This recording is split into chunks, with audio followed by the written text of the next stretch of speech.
On a tous une certaine image de notre enfance. Que ce soit la sainteur du goûter, la peur que nos parents remarquent qu'il est l'heure d'aller se coucher un soir de semaine, ou la délicieuse adrénaline du moment où on sait qu'on est en train de faire une bêtise. Et qu'on l'a fait. Peut-être avez-vous aussi emmerdé ou vous êtes fait emmerder par un frère ou une sœur. Dans tous les cas, vous avez sûrement bien fait chier vos parents à un moment. Au point qu'ils aient eu à sortir leur arme ultime. Une arme redoutable qui a permis de calmer les gremlins que nous étions. Les écrans. Ces grandes surfaces qui nous ont fait profiter d'innombrables séries et dessins animés, qui, il faut le dire, nous ont pas mal retourné le cerveau. Qui ne se souvient plus de son dessin animé préféré? Qui ne devient pas instantanément nostalgique en entendant un générique entraînant de notre enfance? Qui n'a jamais imité un mouvement signature de son héros préféré en espérant que ça marche? Bilan de souffrance. T'es sûr de ton coup là? Ouais. On était tous les mêmes. Et c'est pour ça que je suis là, pour représenter tout ça. Ah bah y'a un créneau à prendre, moi je fonce. Et pour commencer cette nouvelle chaîne, je me suis dit qu'on allait commencer avec quelque chose qu'on a tous en commun. L'école. Même si c'est moins évident pour certains. J'ai conscience que parler de l'école ne va pas vous emballer comme ça, comme par magie. Alors on va se concentrer sur la meilleure partie de celle-ci. La cour de récré.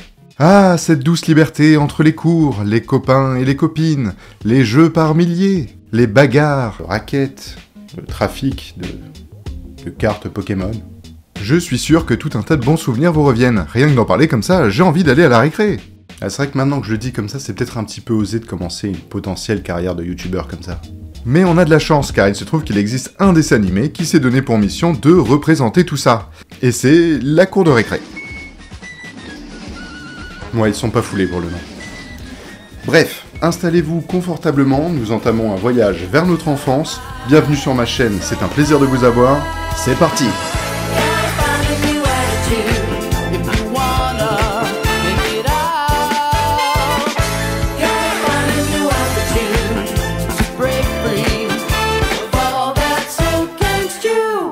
La cour de récré, ou Recess dans son titre original, est sortie en 97 et réalisée par Paul Germain, je pense que ça se prononce comme ça, et Joe Ansolabi-Here, je pense que ça ne se prononce pas comme ça, et nous raconte les aventures de 6 enfants au sein de leur école un peu, pour pas dire complètement barrée.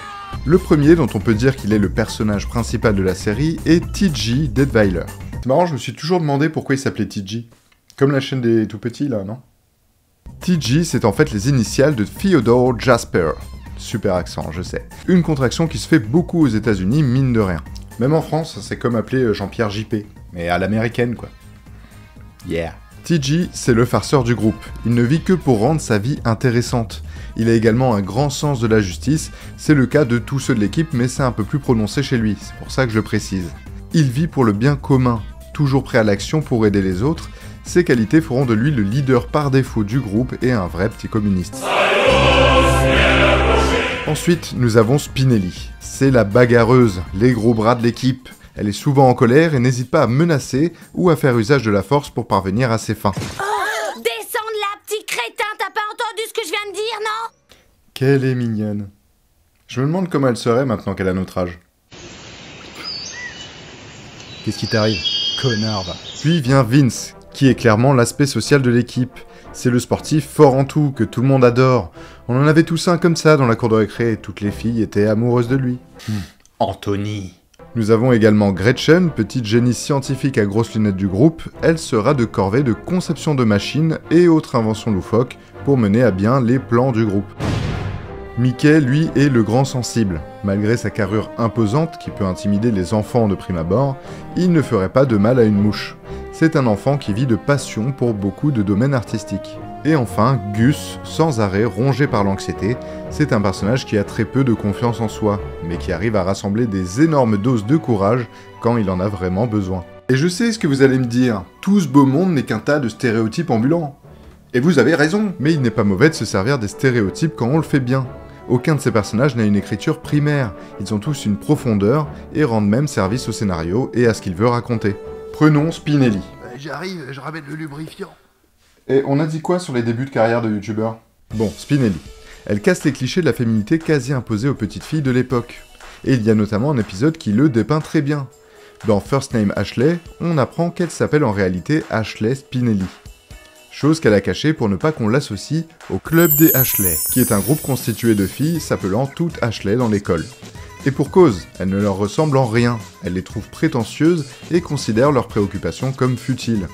Autant que je puisse m'en souvenir, toutes les filles qui s'appelaient Ashley ont toujours été comme ces filles, morveuses, prétentieuses et membres de leur club à la noix. Et alors, maintenant que tout le monde connaît mon prénom, il va falloir que je devienne membre de leur club, que je me maquille, que je joue à la poupée, que je boive du thé. Vous l'aurez compris, le groupe des Ashley représente ces stéréotypes de genre quasi imposés aux petites filles dès leur plus jeune âge par des codes de société. Et Spinelli est allé en lutte contre ça. Dans cet épisode, ça en devient presque une crise identitaire. C'est son prénom qui la relie à tout ça. La question qui se pose alors, c'est doit-on se conformer à ce que la société attend de nous ? Bah non, évidemment. Et c'est de ça que je veux parler. Des stéréotypes, oui, mais pour mieux les briser. Et le brio de ce dessin animé, c'est qu'il a compris que dans la tête d'un enfant, bah c'est pas aussi simple que ça. selon la constitution de la cour de récréation, paragraphe 3, à clan, et là je cite, tout enfant appelé Ashley doit devenir membre du clan s'il est invité par une autre Ashley. Mais c'est pas possible. Je crois que c'est Spedele, c'est une règle peu connue et peu utilisée, mais qui existe. Donc maintenant c'est officiel, tu es des nôtres. Tu es des nôtres. En effet, il existe ce dur code des enfants qui dicte ce qu'on doit faire pour être accepté. Et ce code, on l'a tous connu malgré nous. Le quoi ? Le code verbal de l'honneur des enfants, mais d'où est-ce que tu sors ? Le code verbal de l'honneur des enfants.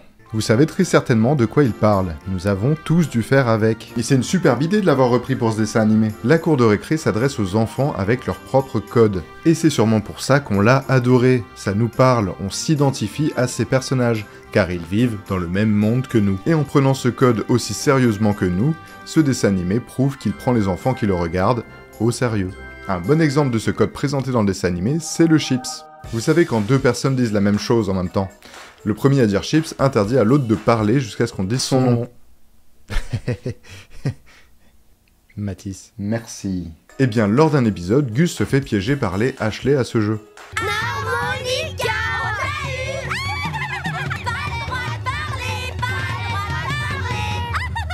ça fait partie du code verbal de l'honneur des enfants. Il tentera en vain de faire dire son nom à ses amis, mais il ne brisera le code à aucun moment. Cela prendra des proportions terribles, puisque Gus ira jusqu'à risquer l'expulsion. Mais le code, c'est le code. C'est la règle la plus ultime des enfants. La violer signifie pire que tout ce qu'on puisse connaître. Cela signifierait que nous ne sommes plus rien. C'est ce qui nous distingue des animaux ? Et des adultes, si nous n'avions pas de code, que serions-nous ? Des adultes animaux ? Non, nous ne serions rien. En revanche, le respecter coûte que coûte nous rend plus héroïques. Tu veux dire que t'as fait tout ça à cause d'un gage ? Oui, c'est plutôt stupide, non ? Non, pas du tout, c'est génial ! Tu es encore plus héroïque qu'on ne le croyait. Le dessin animé fait la part belle à la vision des enfants. Non seulement les plans en eux-mêmes la décrivent très bien, que ce soit avec les proportions ou dans la caricature, comme pour ce frigo, perçu comme un trésor, la lumière dans l'obscurité, mais ça se sent également dans le scénario. Dans un épisode, Gus débarque à l'école et il est donc le nouveau. Regardez, nous avons un nouveau. À partir de cette seconde, il ne sera plus que le nouveau. C'est dur de s'intégrer et d'être autre chose que le nouveau à cet âge. Eh bien, ce qu'on donne à voir aux spectateurs, c'est le point de vue de Gus vis-à-vis de tout ça. Perdre son identité, c'est étouffant, et on accentue l'idée de l'impact que ça peut avoir sur lui avec de l'exagération. Par exemple, ici, lorsqu'il est chez lui, Gus voit son nom changé par New Kid, là où se trouve sa brosse à dents. On se doute bien que ses parents n'ont pas oublié le nom de leur enfant et qu'il n'a rien de nouveau pour eux. Mais c'est une image très nette de comment se sent Gus, et à quel point ça le travaille. Il y a une extériorisation permanente de ce qui se passe dans la tête des enfants tout au long de l'œuvre. Et c'est juste génial! Voilà, j'ai pas grand chose de plus à dire là-dessus. Bon, une de ces représentations qui ressort le plus souvent, c'est la vision qu'ont les enfants des adultes. Et c'est normal, les adultes sont terriblement étrangers aux enfants. Ils ne pensent pas pareil, ils ne font pas partie du même monde. Mais ils sont surtout une figure d'autorité. Et comme cette figure d'autorité réagit avec les règles de son propre monde, eh bien dans les yeux d'un enfant, beaucoup de leurs actions sont perçues comme injustes. C'est simple, les punitions, les cours et tout ce qui est école en dehors de la cour de récré, c'est l'équivalent de la prison. Oh non, je vais devenir dingue. Oh, cette boîte est stupide. Regardez-le, il est comme un lion en cage dans un zoo. C'est peut-être plus dur à supporter qu'on ne le croyait. J'espère qu'il va bien s'en sortir. Ce n'est donc pas étonnant que le corps enseignant en soit les matons. Et c'est comme ça qu'on en vient au personnage de Miss Finster. Hi, ses dents, on dirait la grand-mère de Voldemort. Surveillante de l'école, elle fait forcément figure d'autorité suprême sur la cour de récré, et est donc l'antagoniste principale des enfants. C'est elle qui les punit, c'est elle qui les prive de faire toutes les choses cool que les enfants veulent faire. Et on est encore plus dans l'exagération de la figure du maton quand on sait qu'elle a son chien renifleur, Randall. Tu es un bon garçon, Randall. Voilà ton gâteau. Il est roux, il est tout pâle, alors c'est forcément le méchant, hein. Putain, ça me révolte. Ça me donne envie de tuer des gosses, tiens. Randall est un personnage un peu particulier dans l'histoire. Il a abandonné son intégration dans la société des enfants et tente de se faire accepter dans celle des adultes en leur rendant service. Mais le résultat, c'est qu'il se retrouve souvent seul.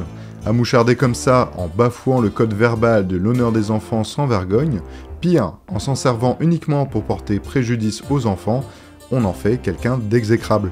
C'est un enfant qui se plaît dans le monde des adultes. Il considère Miss Finster comme une amie, il le dit lui-même. C'était précieux pour moi, cette amitié. Voilà pourquoi on le considérera comme un antagoniste. Il est plus proche du monde des adultes que de celui des enfants. Puis, à part ça, personne n'aime les rapporteurs. Il est aussi mal vu car il trahit sa propre appartenance. Et ça, dans n'importe quelle société, c'est considéré comme la pire des choses. Je vous aurais bien parlé des autres adultes, mais je crains qu'il n'y ait pas grand-chose d'aussi intéressant à dire. Nous avons Prickly, le directeur, qui ne pense globalement qu'à la réputation de son école et aux chiffres.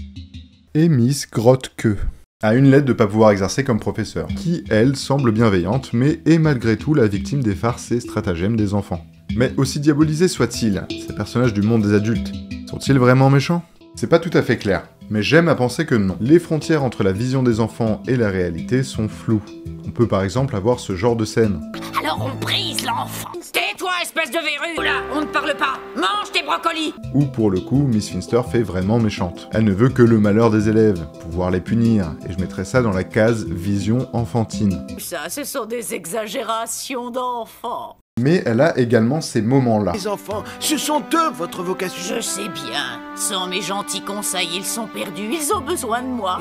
C'est l'amour. L'amour? Oh non, je le savais, ma vie est fichue.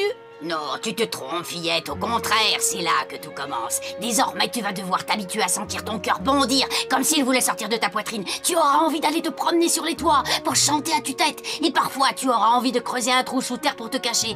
Mais même si ton amour te laisse un jour au bord de la route, avec un pneu crevé et sans un sou, il faudra jamais regretter. Surtout, rappelle-toi qu'un cœur qui palpite est un cœur vivant. Et on est bien loin de la méchante de base. Elle montre une superbe empathie, chose dont elle a l'air dénuée la plupart du temps. Et c'est ça que je mets dans la case réalité. Certains moments semblent transcender les clichés qu'on a collés à chaque personnage. Mais ces moments-là sont-ils là uniquement pour le bien de l'épisode, ou bien font-ils partie intégrante du tout ? Impossible de savoir s'il y a un parti pris sur cet aspect de l'histoire, donc c'est dur de donner une réponse précise. Tout ce qu'on peut dire, c'est que cette frontière floue entre la vision des enfants et la réalité permet à l'œuvre de basculer de l'un à l'autre sans porter atteinte au tout, alors pourquoi pas ? On vient d'aborder la représentation directe du monde des enfants. Mais il en existe une autre tout aussi importante. Celle qu'ils ont du monde des adultes à l'extérieur de l'école. Le monde extérieur, ça passionne les enfants. La cour de récré, c'est une copie du monde des adultes, en plus concentré. Ce qui se passe dedans est directement influencé par ce qui se passe ou ce qu'il s'est passé dehors. C'est pour ça qu'on en arrive à des jeux Squid Game dans les cours de récré. À mon avis, c'est pas les enfants qui regardent Squid Game. J'espère. Ils en ont très certainement entendu parler de leurs frères et sœurs plus âgés ou eu un résumé édulcoré de leurs parents. Ça, c'est pour les nouveautés, mais la cour de récré, c'est aussi une histoire. Les jeux se transmettent avec les générations, et certains systèmes aussi. Pour donner un exemple, la marelle serait entrée dans les cours de récré au début du XXe siècle. Je ne parlerai même pas des billes, qui sont sûrement là depuis au moins autant de temps. Pour ce qui est des systèmes, parlons-en. Les différences des uns sont les ressemblances des autres. Ainsi, plusieurs groupes vont se former sous couvert de ressemblance, ceux qui constituent nos amis, nos fréquentations.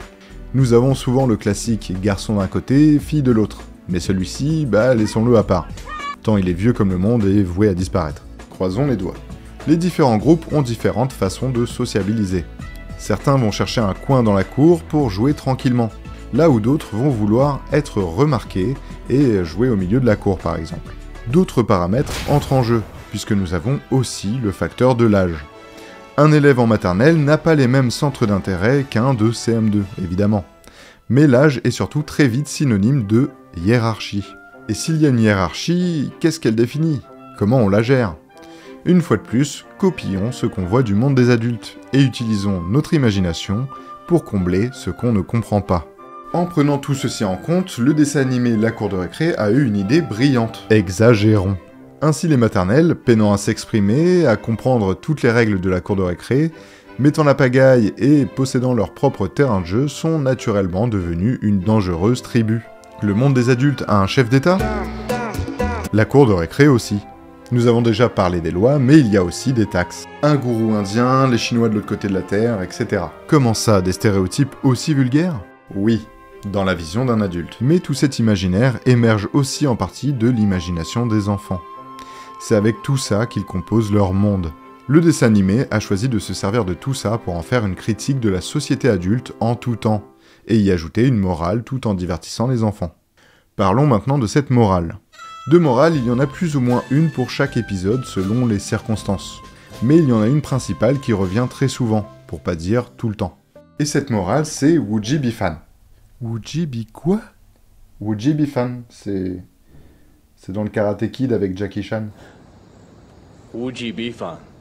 Would be fun? Veut dire trop de quelque chose pas bon. Merci Jackie. Ce qu'il essaie de dire avec son français approximatif, c'est qu'une chose poussée à l'extrême évolue nécessairement vers son contraire. Faire trop de sport finit par détruire ton corps plutôt que de l'entretenir. Se préoccuper de sa santé, c'est bien. Trop le faire porte atteinte à notre santé mentale, etc. C'est une idée d'équilibre. Et la cour de récré, elle possède son équilibre, qui est maintenu par plusieurs parties. Là où le rôle de l'équipe de TG est de bousculer et ou de rétablir l'ordre tout en explorant les bienfaits et les mauvais côtés, la plupart des autres personnages principaux contribuent à cet équilibre au quotidien. Avec tout ce qu'on a dit plus tôt, vous vous doutez bien que c'est une société bien huilée qui a ses codes et ses règles. Et selon moi, cette cour est le terrain de jeu parfait pour exprimer cette valeur morale. Ce que tu souhaites atteindre n'aura pas forcément l'effet escompté. Et tu peux même souvent empirer la chose. Si tu bouscules l'équilibre en souhaitant trop, attends-toi à avoir moins. Alors ça peut paraître dur comme valeur morale pour des enfants, mais à la base, une morale d'une histoire, c'est pas fait pour être joli. Pour pas vous laisser sans exemple. Du fait du rôle de maton du corps enseignant, il arrive que les élèves veuillent s'en débarrasser pour plus de liberté. Mais lorsqu'ils y arrivent, ils se rendent compte que tout devient chaotique et qu'ils ont perdu plus que ce qu'ils n'ont gagné. Comme lorsqu'ils se débarrassent de Miss Finster en lui faisant vivre l'amour de sa vie. C'est d'abord la fête, puis très vite le chaos, et Miss Finster finit par leur manquer amèrement. Alors je parle du corps enseignant, mais c'est le cas pour tous les groupes de cette cour de récré. On en vient au même résultat lorsque le roi Bob est successivement remplacé par Gus ou Randall. Ou même lorsque Spinelli prend la place du gourou conseiller, pour ne pas limiter ça à une question d'autorité. Et franchement, c'est pas la meilleure des leçons pour les enfants que de leur apprendre un truc qui sera vrai toute leur vie ? Alors n'oubliez pas les enfants, quand on fait ça, c'est donner son cœur à la foule. Par contre, quand on fait comme... c'est l'heure de terminer l'épisode. Ah. Voilà pour la cour de récré. J'espère que cette analyse vous a plu. N'hésitez pas à partager la vidéo parce que c'est ce qui va le plus m'aider. Mettez un pouce bleu, abonnez-vous. Et puis, à bientôt. We go off the rails. Don't you know it's time to raise our